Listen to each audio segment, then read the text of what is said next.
Thank you, Claire and Thad, and we're so grateful to Duke and the Ormond Center for joining this partnership, which really started, this whole idea started with Dave Higgle and Russ Gonzalez in the Wesleyan Church, and then I was fortunate enough to join that conversation. My name is Chris Adams. I'm the Executive Director of the Center for Vocational Ministry at Azusa Pacific University in Southern California, just about 30 minutes northeast of LA.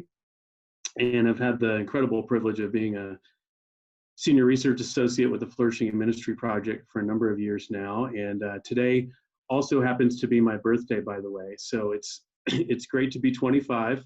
So that's really great and fitting because Dr. Matt Bloom, in so many ways in my life, continues to be a gift.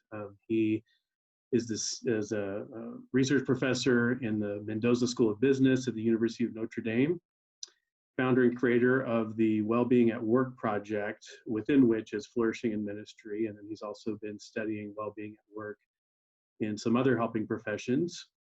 And I was reading back over your bio, Matt. I'd forgotten that you were an orderly once in a psychiatric hospital earlier in your career, which maybe was good preparation to study clergy. I'm not sure, but Matt also happens to be married to a pastor. His wife is a United Methodist pastor, so he has lived life as a clergy spouse for many years, and as the father to two pastors' kids, who have two amazing now grown adult sons.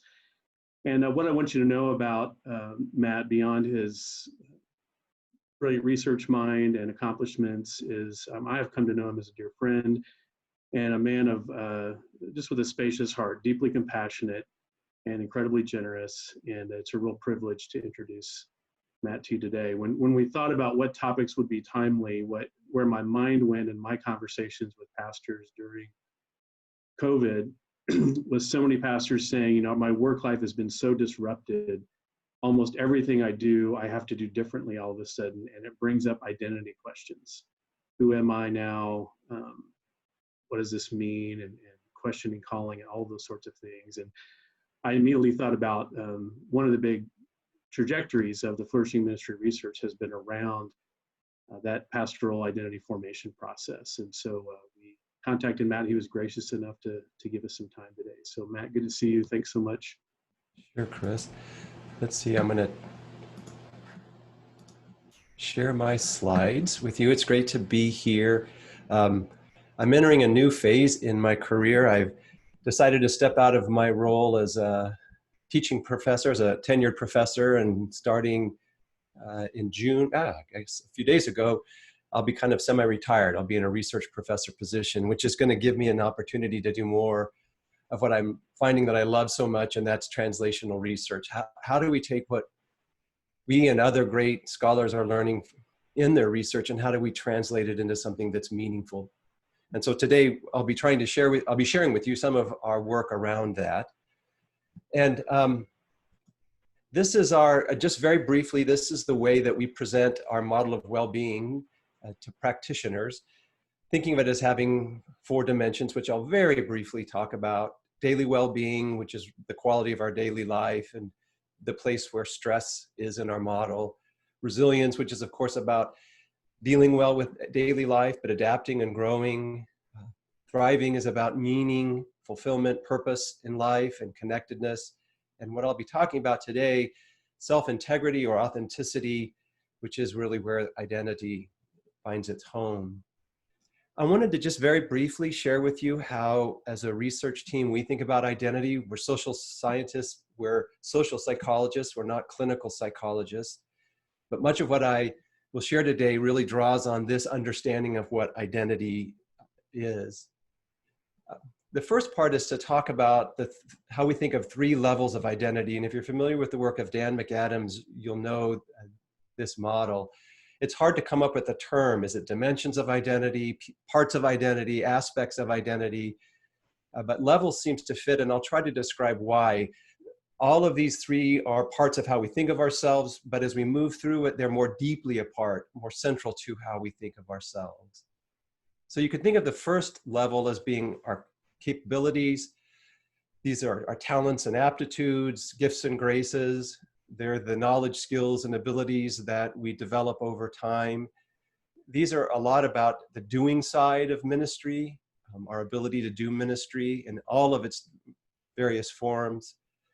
And one of the things that a lot of research is pointing to is the importance when it comes to capabilities of people embracing both their strengths and their weaknesses. My experience is that pastors are very good at embracing their weaknesses and not so good at embracing their strengths. But capabilities are both the things we have and can do well, and the things that we don't have. So knowing what you can do in ministry and what you can't do in ministry would be one of the ways of thinking about where capability shows up in identity. And what we're finding as pastors move into ministry or move from one ministry role to another, a deep identity question for them that they're trying to answer is, can I do the work of pastoral ministry? And that notion of pastoral ministry is certainly changing a great deal in COVID. And so part of what I'm going to propose is thinking about how do we help pastors work through this notion of, can I do the ministry work that I'm engaged with now? We're doing an in-depth study of the well-being of women in ministry, doing rich life narrative interviews. And the interviews we've done recently, one of the things we're hearing from many of those pastors is, I'm now supposed to be a technology expert and I'm not. And the fact that they don't know and the fact that they're asked to do technology is actually a strain in their life. So capabilities would be the first level, important part of who we are. It's part of who we claim. But even more central to our sense of identity are our core characteristics.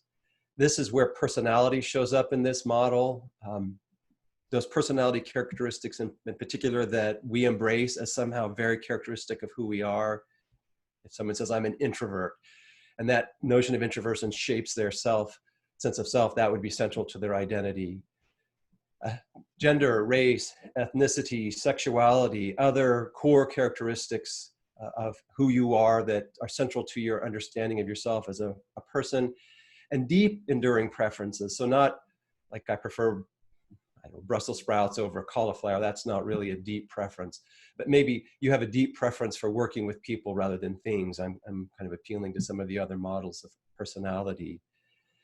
And so one way of thinking of how characteristics show up, it's a person's way of being in the world, their way of presenting themselves, of acting, of occupying their role as a pastor. Another way of thinking maybe is their personal style. My core characteristics show up in my style of being a professor. And at the deepest level, there's this notion of core commitments, which would certainly be core values, religious and other values, central life beliefs, our deeply enduring ideals and passions, those things that animate our sense of what matters in the world, that form our sense of what our purpose is, that shape our deep and important life goals. And it's through these core values and central beliefs that if we have an experience of transcendence, it's through those core values. We're starting to use a term called eternal truth, but seems to be important for people having a strong identity, is that they have a sense of things core values that are true always and everywhere. And so if I believe in the fundamental worth of all human beings, and that's a core value for me, it is a core value only if I think that's always true and everywhere true. It's not just true for some people. It wasn't true just at certain times in the history. It's always and everywhere true. And that's been particularly interesting to us because as people articulate why this is a core value, this notion that this is going to be true long after I exist, seems to be so important to them enduring difficulties in their ministry or other helping work. This is this notion that if I plant a seed today, I might not see it sprout, but it might sprout later. Those seeds are shaped and informed by this notion of eternal truths or core values that are always and everywhere true. This core commitments would certainly be where personal theologies and cosmologies show up. And they're centrally important to pastors' well-being in terms of their experience of fit with their ministry context. If I had to summarize just the essence of fit, does the pastor and the church, particularly church leadership, do they agree on what it means to be a Christian?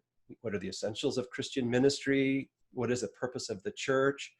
when there's disagreement over a ministry activity, many times it's not about that activity. It's about this deep understanding of what is the core underlying reason or value for doing a particular activity. And so when those disagreements happen, they happen at a very deep level. And conflict happens about the details of the activity rather than what is the purpose of the activity and where are we disagreeing. So this sort of levels of identity, capabilities are important, but deeper still are personal characteristics, but even deeper still is this notion of core commitments. But we don't store those obviously in these three categories in our brain, but the way we understand identity as being cognitively in somebody's brain is as a narrative. And so this notion, again, an area of psychological research that's really received a lot of attention is this notion that our identity is really a life story that we've been writing since our adolescence. And if you ask people about, say, their high school, they may begin with a few facts, but you'll see them rather quickly slip into telling you stories about their high school. And so how we know ourselves is really about the stories that we have authored about who we are and about how those three different levels, if you will, show up or don't show up. If my story, and I'm of course the central character in my story, if my character doesn't have any capabilities, then I have a much weaker and less positive identity. And so it's really the story of me. And this is so powerful in our research because we are learning that several things about helping people surface and tell and retell their story seems to be fundamental to their authenticity, particularly for pastors. And it's amazing when you have people tell their life stories to you. We're doing research with physicians, and physicians will tell us that maybe we can get a half an hour, and as soon as we start to ask them their life story, they're suddenly willing to speak to us for often an hour and a half or 2 hours. And after those meetings, we get emails regularly from physicians or pastors or aid workers saying that there was something powerful about telling their story. And this probably resonates with many of you. So this notion that our identity is kind of like a book that we have in our head. We have chapters about the past. We have chapters about our current life. And then we have some chapters about the future, either the future that we hope for or the future that we dread. And those will both come into play. Oops, okay, so now I'm in PDF. Let's see if I can get.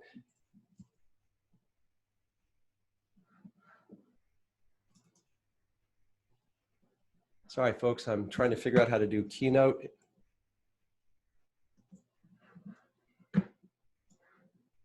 Let's try again here. So what I wanted to show on this page is this is a more technical definition of what we think of as a narrative identity. And what we're looking for is an integrated narrative identity. So what is an integrated narrative identity? It brings together disparate self levels, life experiences, social interactions, role engagements, past selves, and it could be a variety of other life elements into a coherent, unified, and positive life story. Those seem to be the keys. Do I have a coherent life story? Does my life, even as messy as my life is, do things make sense? Do things add up? Does it make sense how I became who I am today? Even though I have different identities, my identity as a professor, my identity as a life mate, as a friend, do those self-elements seem to resonate and fit together? Or am I somehow, in my identity, I am fundamentally different person at work than I am at home? And positive is, overall, do I feel good about myself? Do I feel that I am a person of value and worth? And what research is pointing to is having a life narrative that's coherent, unified, and positive predicts all kinds of important outcomes, everything from job performance to resilience to adaptability to aging.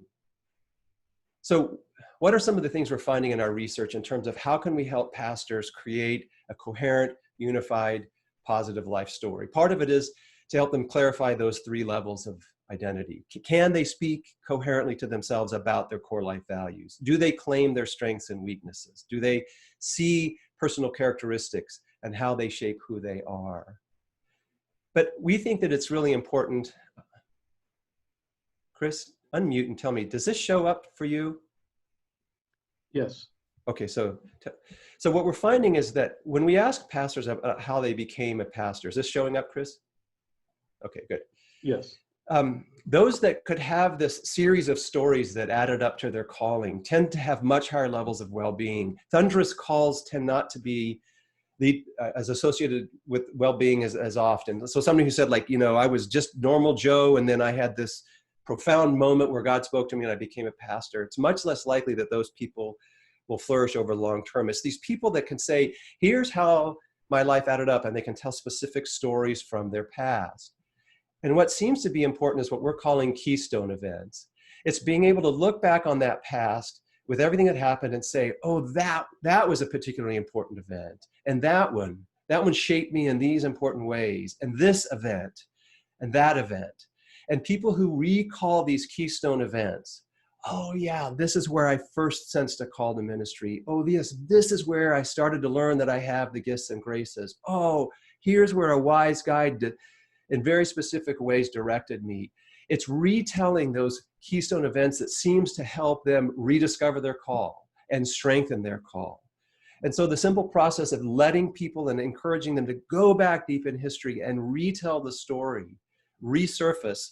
So in our narrative interviews, this is what happens. You go back and tell us a story from a time before you felt a call to ministry until you actually became a pastor. And what we're learning is that by reauthoring or telling those keystone events over time, they end up being able to put them back together into a coherent, unified, and positive story. We heard this again from physicians or aid workers. It was like, oh gosh, I forgot all of those things. Now I get why I'm a pastor. Now I remember what I was called to do. Now I have my sense of my gifts and graces. It's as if we forget those stories, and by remembering them, they come back together in a powerful way. So remembering, affirming, and cherishing those keystone events seems to be really positive, and simply asking them to tell their story has proven to be very important in our own work. A second body of research that I want to bring to your attention, so this notion of what is self-integrity and what is the role of self-affirmation. If you have access to annual reviews of psychology, this article, and I'll make sure it's in my slides, is fantastic. It's a great review of the literature on self-integrity. And you could think of self-integrity as, as our global sense of adequacy. And it arises out of what researchers believe is our fundamental need to feel that we are morally and adaptively adequate, good, and efficacious. It's broader than self-worth and self-esteem, self-confidence and self-efficacy, although it has all of those in it. It's kind of like an amalgam of all of those things, but it's our global sense of our adequacy. So you could think of efficaciousness as equating to that first level of identity. Do I know my strengths and weaknesses? Do I know my gifts and graces? We need to know those things so we know how we can make contributions to the world, how we can make a difference in the world. And surprisingly, pastors forget those, or they overlook the power and importance of some of those. If you think about being morally adequate and it's good, can you articulate your core values and beliefs? Can you articulate your personal theology? And can you express that in important ways, or rethink how you can express that given the changes that have happened around you? And then this need to a global sense of personal adequacy. Certainly some personal characteristics are fundamentally important. Women are challenged in many ways because a part of their identity, a fundamental part of their personhood is being a woman or a pastor of color. And so we find that those personal characteristics, when they're impugned, sometimes then undermine this global sense of worth.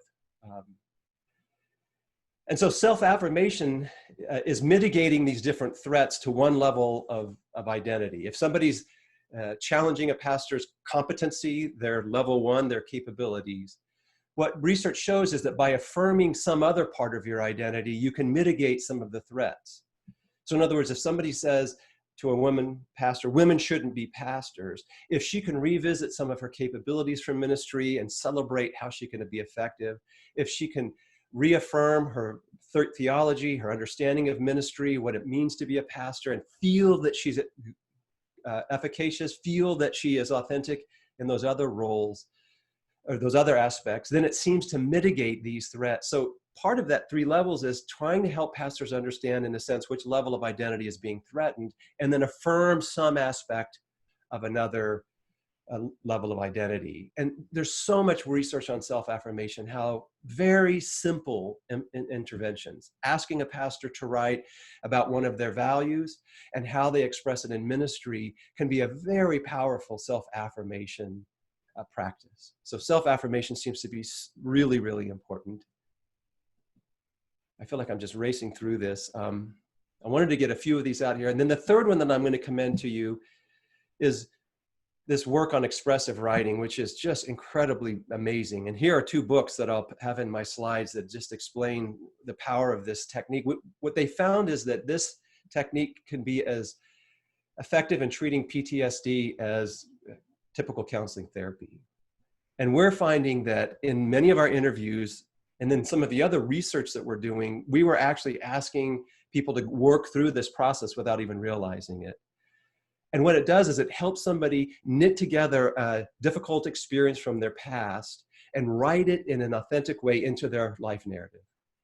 What the research is showing is that these troublesome memories, we haven't authored into our life story in a coherent way. They're kind of like these troubling events that can't be integrated well into our life story.